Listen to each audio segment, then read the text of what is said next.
नमस्कार। आज हम एक ऐसी कहानी की तह तक जाएंगे जो शांति और युद्ध के बीच की उस महीन रेखा को दिखाती है। एक ऐसी दुनिया जहां जो कहा जाता है ना, जरूरी नहीं कि वही सच हो।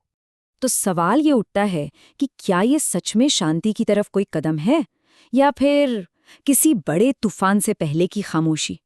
चलिए एक एक करके इस विरोधाभास की परतों को खोलते हैं। तो ये पूरी कहानी शुरू होती है व्हाइट हाउस से। अब ऑफिशियल लाइन क्या थी, मतलब दुनिया को क्या बताया जा रहा था? सोर्स के हिसाब से देखें तो दुनिया के सामने एक बिल्कुल अलग ही तस्वीर रखी जा रही थी। ये एक क्लासिक पावर प्ले है। मैसेज एकदम सीधा और साफ है, हम ताकतवर हैं और आप कमजोर। लेकिन क्या यही पूरी सच्चाई थी? और शांति का ये जो माहौल बनाया जा रहा था वो हमलों पर बार बार रोक लगाकर बनाया गया। पर मजे की बात यह है, सोर्स के मुताबिक ईरान ने तो कभी ऐसी कोई रोक मांगी ही नहीं थी। तो फिर सवाल यह है कि ये सब हो किसके लिए रहा था? लेकिन जैसा कि अक्सर होता है ना, ऑफिशियल कहानी के पीछे एक और कहानी चल रही होती है। और मीडिया की जो रिपोर्ट्स थी वो तो कुछ और ही बयां कर रही थी, एक बिल्कुल अलग तस्वीर। अब यहाँ पर जो कॉन्ट्रास्ट है वो एकदम साफ है। सोचिए, एक तरफ तो दावा किया जा रहा है कि ईरान घुटनों पर आ चुका है, और दूसरी तरफ हकीकत यह है कि अमेरिकी सैनिक अपने बेस छोड़कर होटलों में छिपने को मजबूर हैं। भला ये कैसे मुमकिन है? और फिर ये चौंकाने वाली खबर सामने आती है, 10,000 अतिरिक्त सैनिक। अब देखिए, ये कोई छोटी मोटी तैनाती नहीं थी, ये एक बहुत बहुत बड़ा कदम था। ये तो मिलिट्री स्ट्रैटेजी का पहला सबक है। शांति वार्ता के लिए पैदल सेना नहीं भेजी जाती, पैदल सेना भेजी जाती है कब्जे के लिए। तो इरादे यहाँ पर बिल्कुल साफ नजर आ रहे थे। अब ईरान भी कहाँ पीछे हटने वाला था? उनका जवाब 10 लाख से ज्यादा फाइटर्स को तैयार करने का दावा।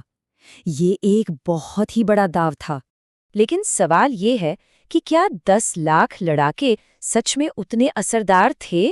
यहाँ थोड़ा और गहराई में जाने की जरूरत है।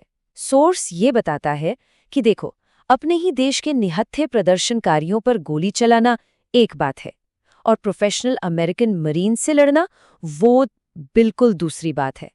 तो चलिए अब इस तस्वीर को थोड़ा और बड़ा करते हैं, थोड़ा जूम आउट करते हैं, क्योंकि ये पूरा खेल सिर्फ अमेरिका और ईरान के बीच ही नहीं चल रहा था, इसमें और भी बड़े प्लेयर्स शामिल थे। और तभी मैदान में एंट्री होती है एक ऐसे प्लेयर की जिसकी उम्मीद शायद कम थी, रूस। उन्होंने टेबल पर एक बहुत ही दिलचस्प ऑफर रखा, जिसे जियोपॉलिटिक्स की भाषा में कहते हैं क्विड प्रो क्वो। ये एक क्लासिक लेन देन वाला सौदा था। मतलब रूस ने कहा, अगर यूक्रेन से हाथ खींच लो तो हम ईरान से खींच लेंगे। सीधी बात है ना? अब पब्लिकली यानी सबके सामने तो अमेरिका ने इस डील को ठुकरा दिया, लेकिन पर्दे के पीछे पेंटागन असल में यूक्रेन से हथियार और पैसा हटाने के बारे में सोच रहा था। तो मतलब बातें कुछ और थीं और इरादे कुछ और। इसी बीच पाकिस्तान जैसे देश एक मीडिएटर की भूमिका निभाने की कोशिश कर रहे थे। कोशिश ये थी कि कैसे भी करके बातचीत के जो दरवाजे हैं वो पूरी तरह से बंद ना हो जाए। तो इन सारे टुकड़ों को अगर एक साथ जोड़ा जाए तो क्या तस्वीर बनती है? इस पूरी कहानी का, इस पूरे खेल का सोर्स के मुताबिक फाइनल एनालिसिस क्या है? सोर्स का जो निष्कर्ष है वो एक शब्द में सब कुछ कह देता है, छलावा। मतलब ये सब बस एक धोखा था, एक सोची समझी चाल, एक भ्रम।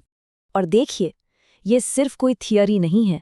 ग्राउंड पर मौजूद पत्रकार जैसे याल्दा हकीम, वो भी यही बात कह रहे थे कि ये जो बातचीत की बातें हो रही है ना, ये बस एक दिखावा है ताकि मिलिट्री तैयारी के लिए जरूरी वक्त मिल सके।